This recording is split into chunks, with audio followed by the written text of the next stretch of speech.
Next episode की शुरुआत soul guide slide competition से होती है, जिसे देखने के लिए दूर दूर से ग्राउंड में कई सारे लोग इकट्ठा होते हैं।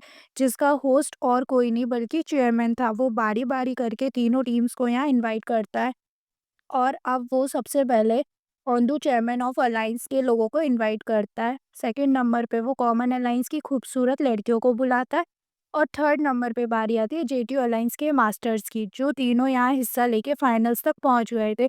चेयरमैन बताता है कि मैं आगे बढ़ने से पहले आपको टीम अलायंस के लीडर से भी मिलवाता हूँ। जहाँ सबसे पहले वो मास्टर नेन गोंग के लीडर के तौर पर इंट्रोड्यूस करता है और सबसे पहले मिलवाता है जूजू अलायंस दरअसल इवल सोल मास्टर्स से मिलकर बना है, जिसका काम मेडिसिन और हथियार को बेचना है। सेकंड अंडरग्राउंड चैम्बर का नाम ओंडू चैम्बर ऑफ अलायंस था, जिसके लीडर का नाम मास्टर लिंगटोंग है। ये लोग चोरी और माफिया के धंधे में काफ़ी ज़्यादा एक्सपर्ट होते हैं। अब आती हैं कॉमन अलायंस, जिनकी लीडर का नाम मिस चांग्यू भी था, जिसका काम ग्रैंड लाइट एरिया और साथ ही साथ मॉन्यूमेंट ट्रैफिकिंग के लिए जानी जाती थी। यही है वो तीनों अलायंस जो हर एक बुरा काम करने में एक्सपर्ट थे। साथ ही साथ ये लोग रेयर मेटल भी बेचते थे। यहाँ इन तीनों ने मिलकर ये कंपटीशन को अरेंज कराया था, जहाँ मास्टर नेन गोंग बता रहा था कि आज के दिन फाइनल्स में तो मेरा अलायंस ही जीतेगा। जिस पर मास्टर लिंगटोंग जवाब देते हुए कहता है कि नहीं, इतनी जल्दी ऐसे खुश मत हो, मुझे अपने डिसेबल पर पूरा भरोसा है। ये 100 मिलियन गोल्ड कॉइन्स तो हमारे ही होंगे। जिस पर कॉमन अलायंस की लीडर कहती है कि तुम दोनों काफ़ी ज़्यादा कॉन्फिडेंट दिखाई दे रहे हो। बेशक हमारा अलायंस इतना मशहूर और अमीन नहीं है, लेकिन फिर भी 100 मिलियन गोल्ड कॉइन्स मैं अपने हाथ से जाने नहीं दूंगी। इसीलिए तो मैं अपने साथ ड्रैगन गर्ल्स लेके आई हूँ, जिनके पास एशियन ब्लड लाइन है। ये खूबसूरत लड़कियां वेपन्स बनाने में मशहूर हैं। यकीनन हम जीतेंगे। सारी ऑडियंस अपने अपने अलायंस को चीयर अप कर रही थी। सब सुनकर केटाउन हैरान होते हुए कहता है कि ये ड्रैगन गर्ल्स क्या है, जिस पे यूहाओ उसे जवाब देता है कि ये हाफ ह्यूमन और हाफ बेस्ड गर्ल्स होती हैं, जिसकी बॉडी में थोड़ा भी ड्रैगन ब्लड होता है। और मैंने नहीं सोचा था कि ये ड्रैगन गर्ल्स भी यहाँ आई होंगी। ये तीनों अलायंस लीडर एक दूसरे को इतना पसंद तो नहीं करते, पर फिर भी ये लोग एक साथ काम क्यों कर रहे हैं? तो इसका आंसर हमें युहाओं ने बताया। वो कहता है कि ये सन मून एम्पायर की तीनों पावरफुल फोर्सेस हैं, जिनमें रेयर मैटर को लेकर अक्सर लड़ाई होती रहती है। फिर इन्हें डिसाइड किया कि हम एक कंपटीशन रखते हैं, जिस कंपटीशन में जो भी विनर होगा वो मेडल उसको मिलेगा और वो जीत जाएगा। इसीलिए ये तीनों आपस में लड़ते रहते हैं। जिसके लिए मास्टर नैनगोंग ने कल रात ही युआओ कैटा और साथ ही साथ हुआओ सेन से कहा था कि जूजू अलायंस की इज्जत अब तुम लोगों के हाथ में। चाहे कुछ भी हो जाए, इस चैंपियनशिप को तुम्हें जीतना है। अगर तुम लोग इसे जीत लेते हो तो तुम्हें बहुत सारे इनाम दिए जाएंगे, जिनमें से एक लेवल 9 का सोल गाइडियंस है, जो कि सन मून फैमिली के अलावा और किसी के भी पास नहीं है। ये तीनों तो इस लेवल 9 को देखकर काफ़ी ज़्यादा सरप्राइज हो जाते हैं। इवन हुआंग सेन की आंखों में तो लालच साफ दिखाई दे रहा था। तभी मास्टर नैनगोंग कहता है कि सिर्फ यही नहीं, और भी कई सारे इनाम हैं, जो शीन सिर्फ वापस से प्रेजेंट में आ जाता है। जहाँ पर वो देखते हैं कि चेयरमैन के कंपटीशन की शेफ रेफरी को अनाउंस करना शुरू कर दिया है, जिसका नाम मास्टर ही हुलीन था। ये एक टाइटल लेवल मास्टर था। लोग इन्हें योलीन मास्टर के नाम से भी जानते हैं। मास्टर योलीन की एंट्री काफ़ी ज़्यादा कमाल की थी। ड्यूहाव भी इन्हें देखकर अपने मन में कहता है कि मास्टर जिहाओ ने मुझे इनके बारे में बताया था। उनके हिसाब से स्काई स्टार डोलो मास्टर का तो टैलेंट बहुत कमाल का है। ये सन मून एम्पायर के लिए बहुत ज़्यादा वफादार हैं। यूहाओ ये सब सोच ही रहा था कि तब तक मास्टर योलीन भी यहाँ पर खुद को इंट्रोड्यूस करता है कि हेलो फ्रेंड्स, मैं योलीन हूँ और मुझे यहाँ चीफ गेस्ट के तौर पर इनवाइट किया गया है। मैं अपने साथ चैंपियन के लिए बहुत कीमती इनाम भी लाया हूँ। फिर मास्टर योलीन ने फौरन एक बैग ओपन कर लिया। बॉक्स के अंदर काफ़ी सारी एनर्जी बाहर निकलती है, जिससे लोगों की आंखें चौंक जाती हैं।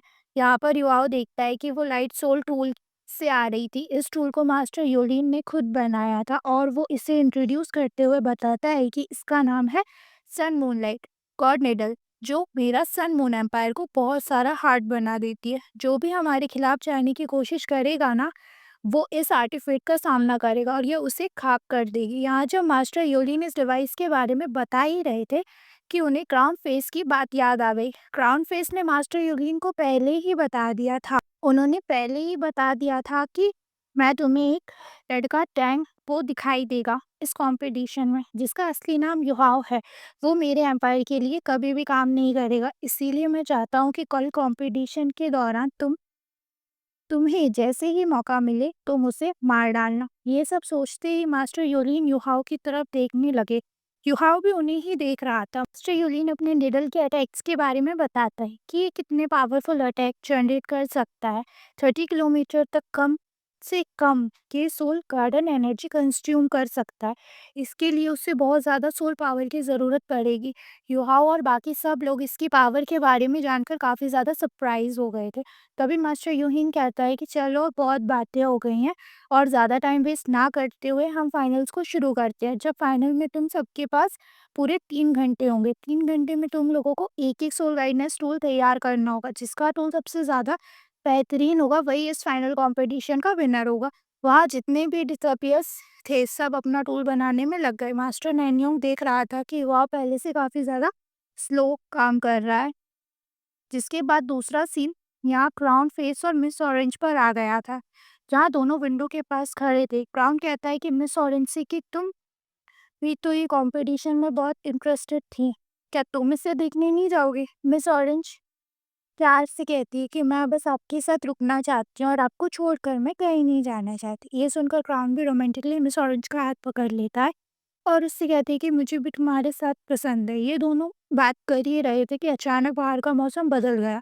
क्राउन कहता है कि कुछ लोगों को मेरी खुशी बर्दाश्त नहीं है, वो मुझे परेशान करने आ ही जाती। ये मेरे को देखता है कि डोलू शो तेजी से महल के सामने बढ़ती दिखाई देती है। मास्टर डिबोशी आ जाते हैं और अपने सामने ब्लैक ड्रैगन को मारते हुए कहते हैं कि तुम अब महल को कुत्ते बन चुके हो। ड्रैगन एक महल वॉरियर है, मुझे नहीं लगा था कि वो चौकीदार बन गया।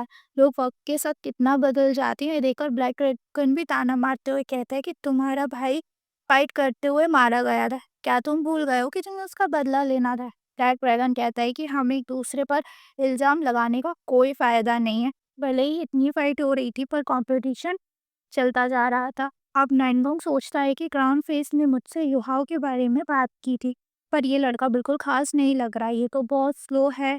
असल में युहाओ जानबूझकर स्लो काम कर रहा था, क्योंकि वो समझ गया था कि पैलेस पर हमला हो चुका है। वो अपने दोस्तों की मदद करना चाहता था, पर वो यहाँ से हिल नहीं सकता था। तो हम देखते हैं कि युहाओ अपने स्पिरिचुअल क्लोन को भेजना शुरू कर देता है, जहाँ वो एक साथ दो काम करेगा।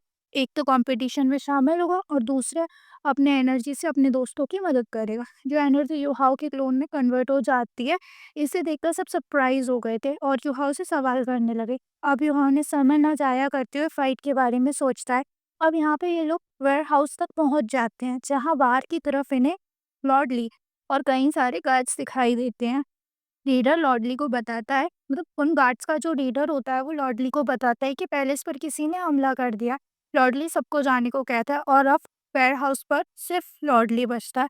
पर एक गार्ड जाने से पहले लॉर्डली के कान में कुछ कहता है। ये बात लॉर्डली को समझ आ जाती है और युहा उसे देख रहा होता है और उनकी लिपसिंग समझ जाता है कि गार्ड ने उससे क्या कहा। लॉर्डली वेयर हाउस में जा रहा होता है और वेंकनी तेजी से लॉर्डली के यहाँ चली गई और उस पर पीछे से हमला कर देती है और कहती है तुम्हारा प्लान तो काफी अच्छा था पर अफसोस कामयाब नहीं। यहाँ युहाओ और सब आ जाते हैं और यॉर्डली के हाथ से चाबी लेते हैं। युहाओ अंदर जाता है और वर्ड को खाली देखकर हैरान हो जाता है कि यहाँ पे तो कुछ भी नहीं है, पर उन्हें एक हिडन दरवाजा दिखाई देता है जिसके पास कई सारे मैकेनिज्म थे जो सिर्फ पासवर्ड से खुलते थे। फिर युहाओ ने सोचा कि गार्ड ने तो लॉर्डली के कान में कुछ कहा था, तो उसने अपने माइंड की मदद से उस लिपसिंग को पहचाना जिस लिपसिंग में उसने 2018 कहा था। तो युहाओ पासवर्ड सोचता है कि यह 2018 हो सकता है। अब युहाओ पासवर्ड डालने को कहता है 2018 और वो जैसे ही वो पासवर्ड डालता है तो डोर ओपन हो जाता है। अब वो लोग सामने आके बहुत खुश हो जाते हैं। यही सिचुएशन चल रही थी। अब बाकी अगले एपिसोड में।